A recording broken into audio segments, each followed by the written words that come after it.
হ্যাঁ, তোমাকে যেতেই হবে। কখনো না, কখনো না। আমায় কি তোমরা কলুর বলদ পেয়েছো নাকি? হ্যাঁ, নাকি দড়ি দিয়ে যেখানে খুশি টেনে নিয়ে যাবে? হায় ভগবান, আচ্ছা মাথা পাগলদের পাল্লায় পড়েছি গো। হাড় মাংস জ্বালিয়ে মারলে। ছাড়ো বিমল, এই যাত্রায় রামহরিকে একটু রেহাই দাও। বুড়ো হলে লোকে একটু কাপুরুষ হয় বটে। কি রামহরিদাস কাপুরুষ? জানো, হাতে এক গাছা পাকা বাঁশের লাঠি পেলে আজও জমের তোয়াক্কা রাখি না। ঠিক এমন সময় ঝড়ের মতন ঘরে ঢুকে এলো মৃণু। ছুটে গিয়ে রামহরি দু হাত চেপে ধরে সে নাচতে নাচতে উচ্ছ্বসিত স্বরে বলল, নাচো রামুদা নাচো, আমার সঙ্গে তুমিও একটু নাচো। আরে আরে, তুমি করো কি, করো কি? আমার কি আর তোমার সঙ্গে নাচবার বয়স আছে? না না রামুদা, তোমাকে একবার নাচতেই হবে।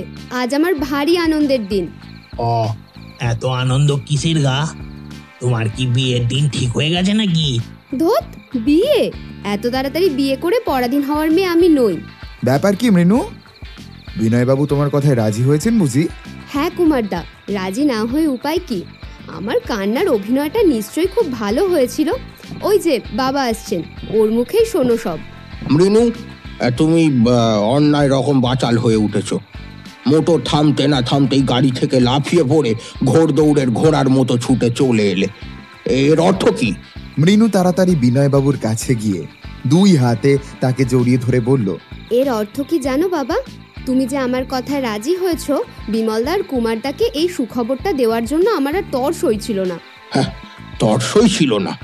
সুখবর? বাঙালির মেয়ে যাচ্ছে আমেরিকায় ধিঙ্গিপনা করতে, এটা আবার সুখবর নাকি? তুমি রাগ করো না, তুমি যে আমার লক্ষ্মী বাবা। রামহরি এতক্ষণ মহাবিস্ময়ে দু চোখ বিস্ফারিত করে অবাক হয়ে সব শুনছিল। এতক্ষণ পরে সে বলল, ওগো বিনয় বাবু মশাই, এসব কি শুনছি? আমাদের খোকা বাবু আর কুমার বাবু কি এক সৃষ্টি ছাড়া লাল মানুষের দেশে যাবার মায়না ধরেছে। আচ্ছা, মিনু দিদিও কি ওই ডান পিঠের বোম্বেটের সঙ্গে যাবে নাকি? হ্যাঁ। বিনয়বাবু হতাশভাবে একখানা চেয়ারের উপর বসে শ্রান্ত স্বরে বললেন, আমাকে আর কিছু জিজ্ঞেস করো না রামহরি, আমি কিছু জানি না। তুমি যদি অমন করে কথা কও বাবা, তাহলে আমি কিন্তু আবার কাঁদতে বসবো। রক্ষে করো বাছা, আমি আর কোনো কথা কইব না। ও খোকা বাবু, এসব কি শুনছি? হ্যাঁ রামহরি, মৃণু আমাদের সঙ্গে যাবে। তাহলে তোমার ওই মত? মোটেই না, মৃণু আমাদের সঙ্গে না গেলেই ভালো হয়। তাই নাকি? বীরত্ব জিনিসটা বুঝি পুরুষদের এক চেটে? আমি তোমার মতন কাঁদুনে বীরবালার সঙ্গে তর্ক করতে ভয় পাই, বুঝলে? তবে তর্ক না করে ওই কথা বলতে পারি যে তুমি সঙ্গে গেলে আমাদের তোমাকে নিয়েই বিব্রত হয়ে থাকতে হবে। আমরা ইডেন গার্ডেনে বেড়াতে যাচ্ছি না মৃণু। ইডেন গার্ডেনে বেরোবার ইচ্ছে আমার একটুও নেই মশাই। ইকুয়েডরে পৌঁছে আমি তোমাদের কাছ থেকে চকলেট কি আইসক্রিম খেতে চাইবো না। নিজের ভার আমি নিজেই বইতে পারবো, তোমরা দয়া করে নিশ্চিত হও। মৃণু আমাদের সঙ্গে থাকলে আমাদের যে নিশ্চিন্ত হওয়া অসম্ভব, এই কথাটা কিছুতেই তাকে বোঝানো গেল না। বনে জঙ্গলে পাহাড়ে রক্তলোভী শত্রু ও হিংস্র জন্তুদের মধ্যে আমাদের সর্বদাই বাস করতে হবে। পদে পদে যুঝতে হবে সাক্ষাৎ মৃত্যু ও নানা অভাবিত বিপদের সঙ্গে। এইসব ক্ষেত্রে বাঙালির মেয়ের উপস্থিতি কল্পনা করাও সহজ নয়। কিন্তু মৃণু এ যাত্রা কিছুতেই আমাদের সঙ্গ ছাড়বে না। মৃণু যাচ্ছে বলে বিনয় বাবুকেও যেতে হলো। তিনি বলে কয়ে নারাজ রামহরিকেও রাজি করালেন। আমি বললাম, কিন্তু মৃণু ঠাকুরন, তুমি কি শাড়ি পরেই লাল মানুষদের সঙ্গে হাতাহাতি করবে? নিশ্চয়ই নয়, যতদিন ইকুয়েডরে থাকবো শাড়ির নামও আমি মুখে আনবো না। আজকেই দর্জি বাড়ি থেকে কোট প্যান্টের অর্ডার দেব। কি বলো বাবা? আমি হলুম গিয়ে ওল্ড ফুল। হ্যাঁ, আমার মতামতের আর কি কোনো মূল্য আছে? নাও, তুমি যা খুশি করতে পারো। ঘোর করি উপস্থিত। বাবারে বাবা, এবার থেকে তো দেখছি শাড়ি পরে ঘোমটা দিতে হবে পুরুষদেরই। সে কথা মন্দ নয়, ঘোমটার ভেতরে পুরুষদের দাড়ি গোপ কেমন মানায় সেটা দেখবার জন্য আমার কিন্তু খুব লোভ হচ্ছে। দিদিমণি, তুমি খালি দুষ্টর ধারই নও, তোমরা বাকি মানগুলো বিষ মাখানো। শালুক চিনেছেন গোপাল ঠাকুর? বলেই রামহরির গোঁফ ধরে মৃণু জোরে এক টান মারল। রামহরি আর্তনাদ করে বলল, ও ওরে বাবা রে, আমি তো লাল মানুষ নয় গো দিদিমণি, আমার গোপ ধরে টানাটানি কেন? গোপার টিকি দেখলে আমার কেমন যেন টান মারবার ইচ্ছে হয়। বাবা, তোমার পায়ে দণ্ডবত। ভগবান নিশ্চয়ই পুরুষ গড়তে বসে ভুল করে তোমাকে গড়ে ফেলেছিলেন। বাবা রে বাবা। যা বলেছ, সেই জন্যই তো আমি পুরুষদের ব্রত নিয়ে ভগবানের ভুল শোধরাবার চেষ্টা করছি। রামহরি সাধ্য কি যে কথায় মৃণুকে ইঁটে ওঠে? আর কেবল রামহরি বা কেন, মৃণুর সঙ্গে কথা কাটাকাটি করতে গেলে আমাদের কারুর অবস্থাই বিশেষ আরামদায়ক হতো না।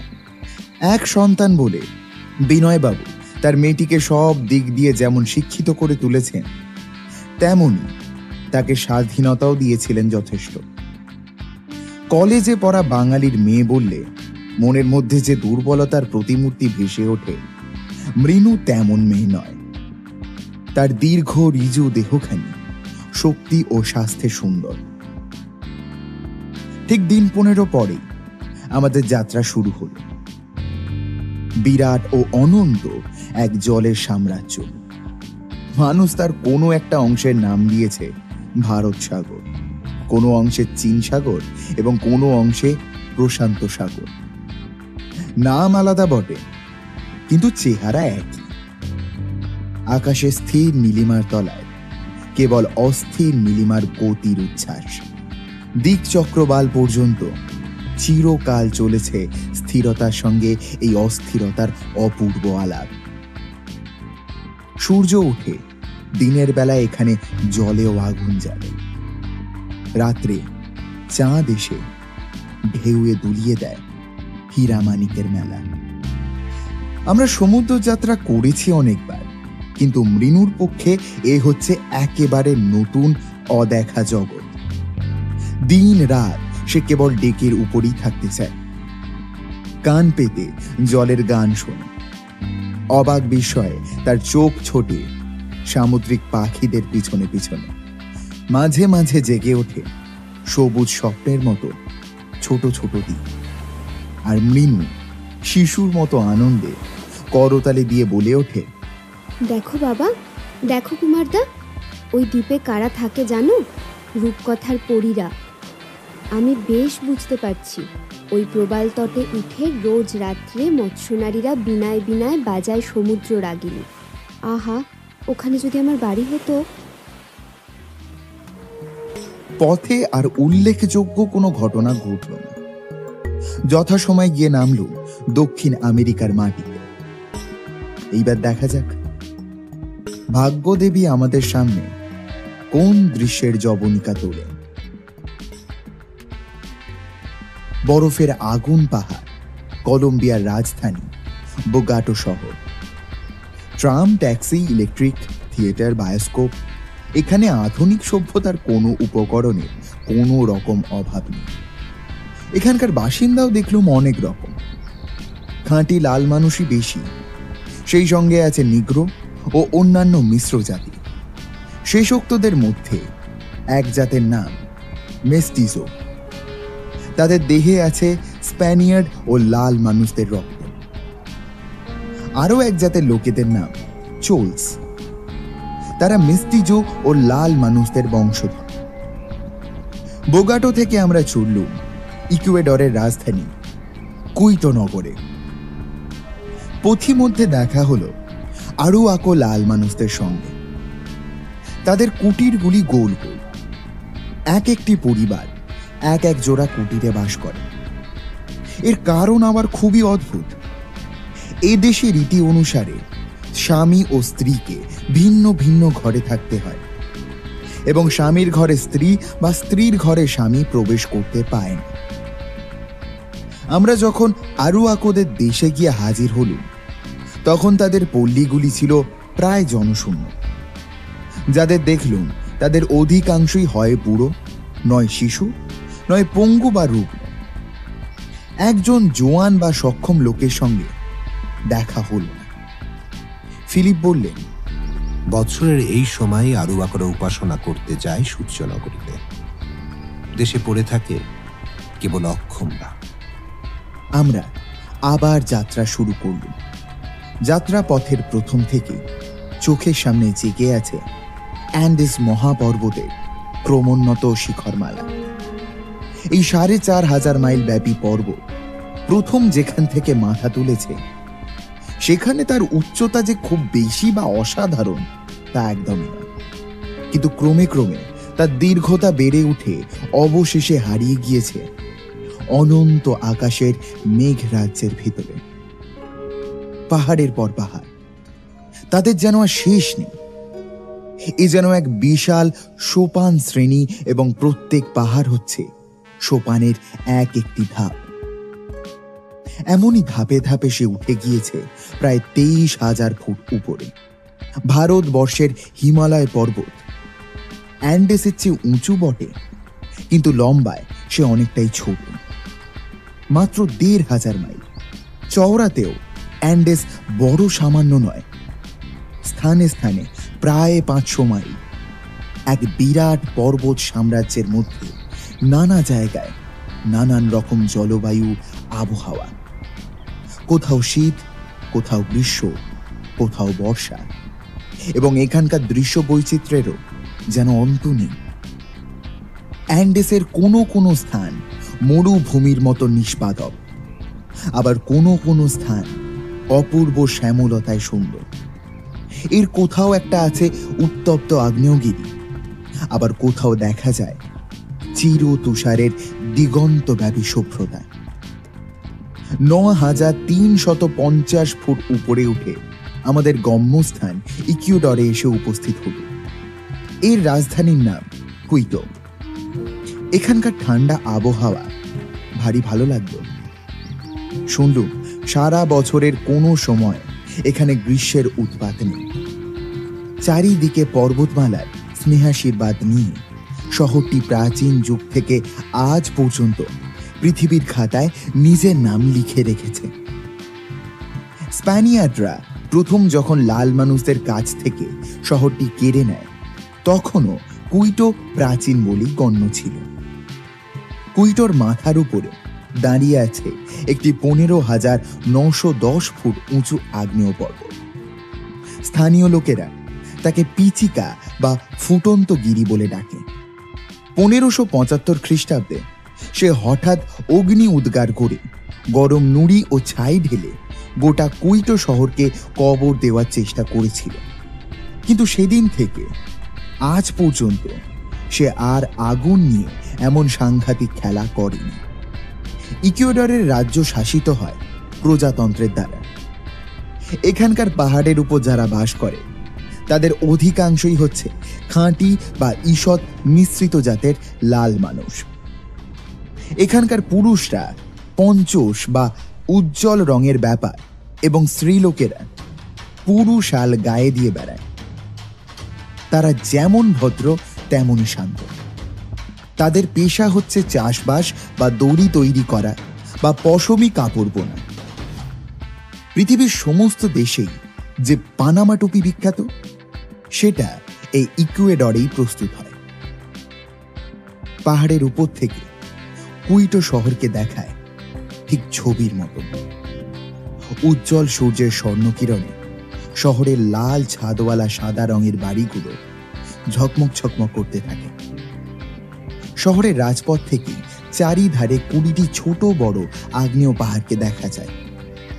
কুইটো শহর থেকে আরেকটি দৃশ্য দেখি, পিচিনচা আগ্নেয়গিরি।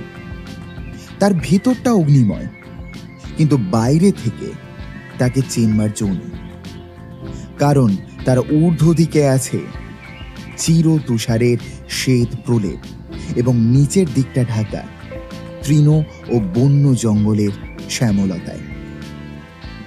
বরফে ঢাকা অগ্নিপর্বত, আশ্চর্যই বটে। কুইটো থেকে বেরিয়ে ফিলিপ সাহেব আমাদের সঙ্গে যাওয়ার জন্য কয়েকজন এদেশি মালবাহী কুলি সংগ্রহ করলেন। কুলিরা কয়েকটি ঘোড়া ও লামার পিঠে মোট ঘাট তুলে দিয়ে আমাদের পিছনে পিছনে আসতে লাগলো।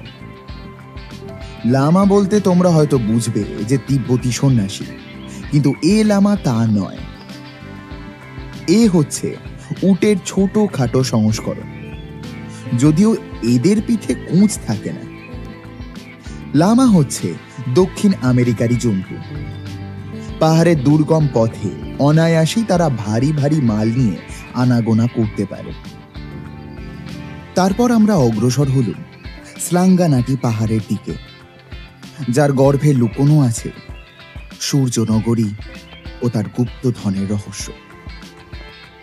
জানি না আমরা তাকে আবিষ্কার করতে পারবো কিনা এবং প্রাণ নিয়ে এই পথ দিয়ে আবার ফিরতে পারবো কিনা, কিন্তু চিরদিনই আমরা নিরুদ্দেশের যাত্রী।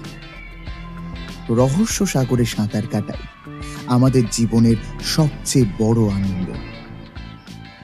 তাই আগ্রহ ব্যাকুল হৃদয়ে আমরা পদে পদে উঠতে লাগলুম উপরে, আরো উপরে, যেখানে মাথার উপর দিয়ে উড়ে যেতে লাগলো কান্ডার জাতীয় বৃহৎ গৃধ্ররা দলে দলে, যেখানে সুদূর থেকে তুষার মুকুট পরা শৈল শিখরদের মৌন আহ্বান ভেসে আসতে লাগলো, আয় আয় আয় রে পথ পাগলের দল।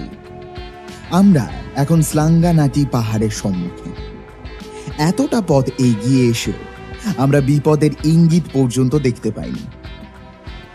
পথিমধ্যে বহু লাল মানুষের সঙ্গে সাক্ষাৎ হয়েছে এবং আমাদের আর বিশেষ করে মৃণুকে দেখে তাদের চোখগুলো রীতিমতো বিস্ময়ে চকিত হয়ে উঠেছে বটে, কিন্তু বিস্ময়ের চমক ছাড়া সেসব দৃষ্টিতে আর কোনো ভীতিকর ভাব লক্ষ্য করিনি। তারা তো বিস্মিত হবেই। বাঙালি স্ত্রী পুরুষ, তাদের চোখে এই বোধহয় প্রথম পড়ল। কিন্তু আজ একটি গ্রামের ভিতর দিয়ে আস্তে আস্তে একটা ঘটনা ঘটেছে। ঘটনাটি যদিও চমকপ্রদ নয়, তবুও ফিলিপ সাহেব যেন একটু ব্যস্তই হয়ে উঠেছেন। গাঁয়ের পথে গাছের ছায়ায় বসে কয়েকজন লাল মানুষ জটলা করছিল। আমরা তাদের কাছ দিয়ে কথা কইতে কইতে অগ্রসর হচ্ছি, হঠাৎ লাল মানুষদের একজন লাফ মেরে দাঁড়িয়ে উঠল।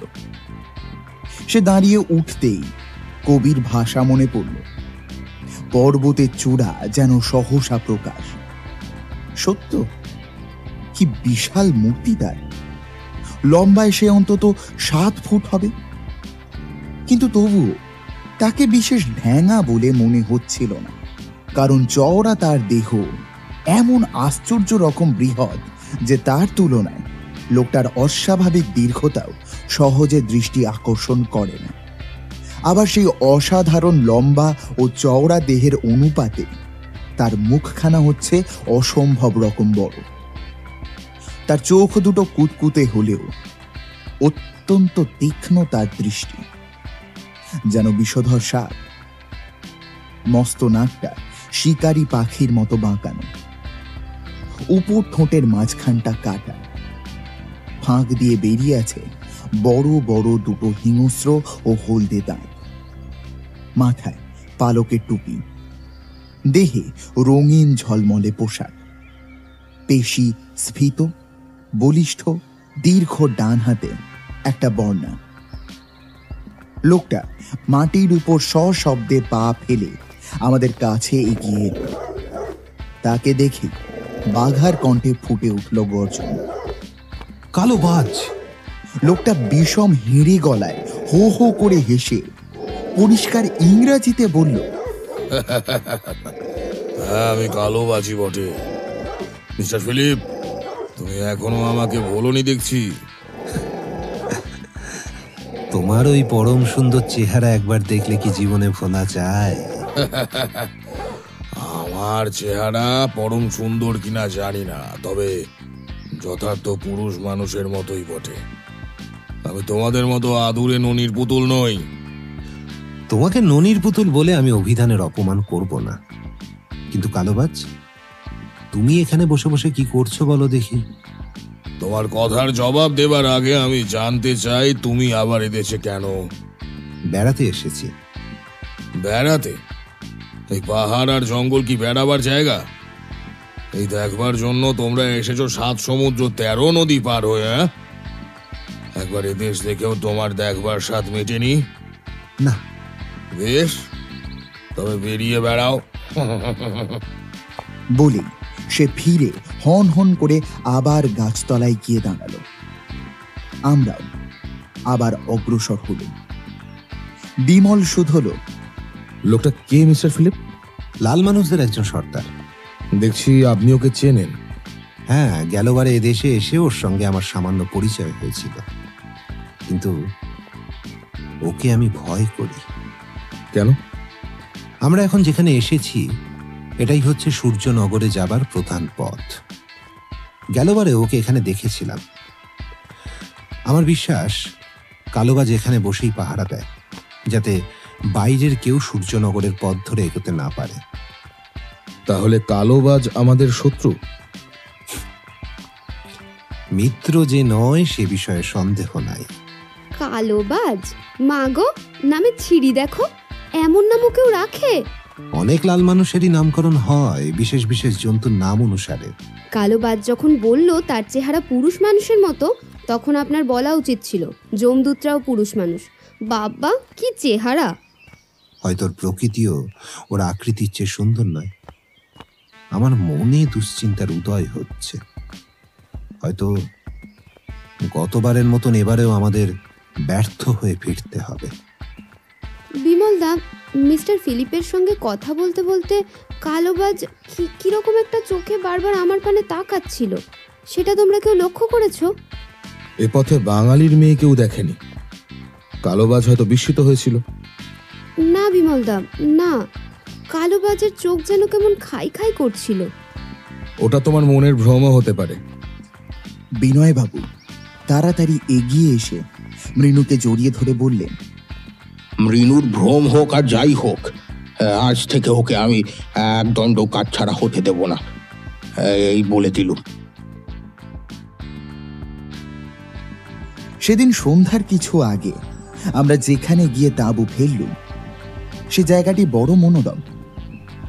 উপরে নীল আকাশ, তলায় সুদূর গিরি শ্রেণীর শুভ্র তুষার রেখা, তারপর পাহাড়ের গায়ে মাখা ধূসর রং এবং তার নিচে স্নিগ্ধ সবুজ শ্রী, এবং এই বিভিন্ন বর্ণমালার উপরে ঝরে ঝরে পড়ছে অস্তগামী সূর্যের রক্তরাগ ঝর্ণা। ও বিমলদা, ও কুমারদা, খালি ছবি নয় গো, এখানে গানও আছে। তোমরা ঝর্ণার কুলুকুলু তান শুনতে পাচ্ছ?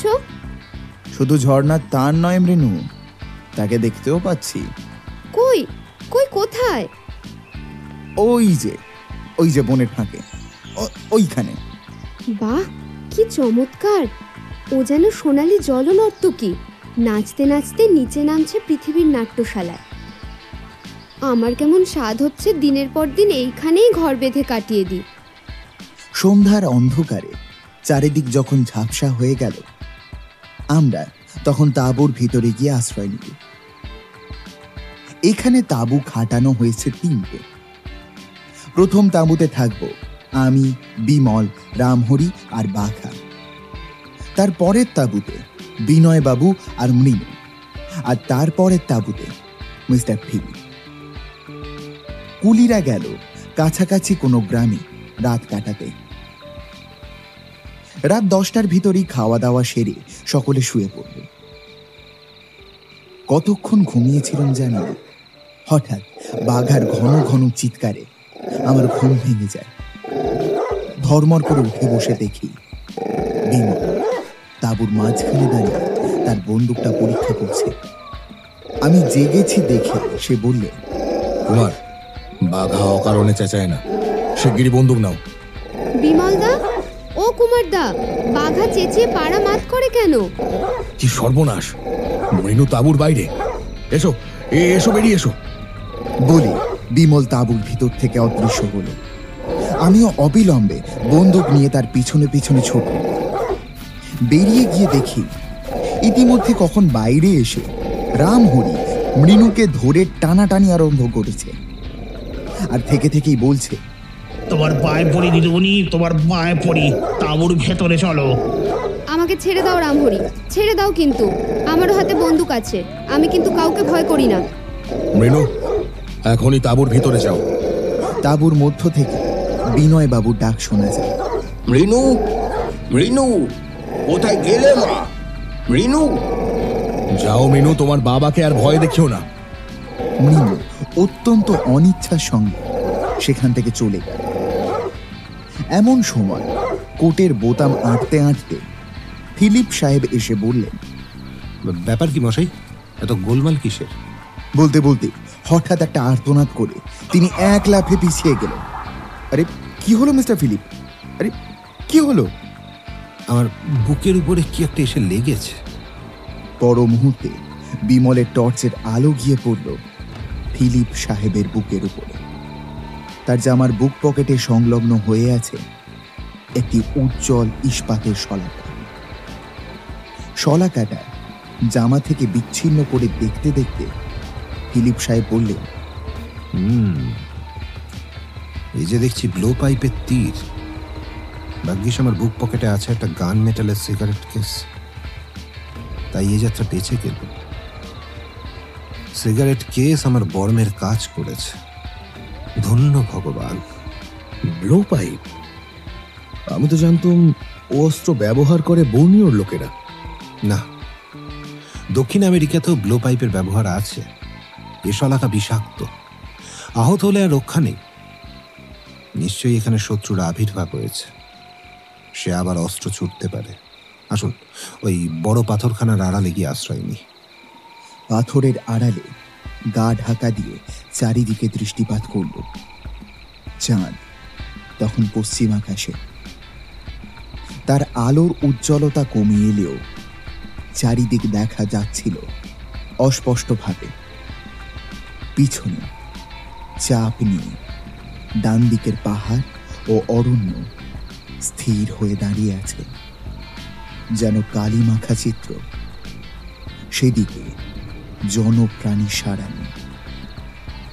বাঁ দিকের অরণ্য চাঁদের আলোয় ঝিলমিল করছে, সেদিকেও কেউ নেই। কিন্তু বেশিক্ষণ অপেক্ষা করতে হলো না। আচম্বিতে ডান দিকের অন্ধকার ফুঁড়ে একে একে বেরিয়ে আসতে লাগলো মূর্তির পর মূর্তি। ক্রমে সংখ্যায় তারা বেড়ে হলো 30 থেকে 35 জন। তাদের সর্বাগ্রে যে মূর্তিটি রয়েছে তার বিরাট আকার দেখেই অনুমান করতে পারল সে হলো স্বয়ং কালোবাজ।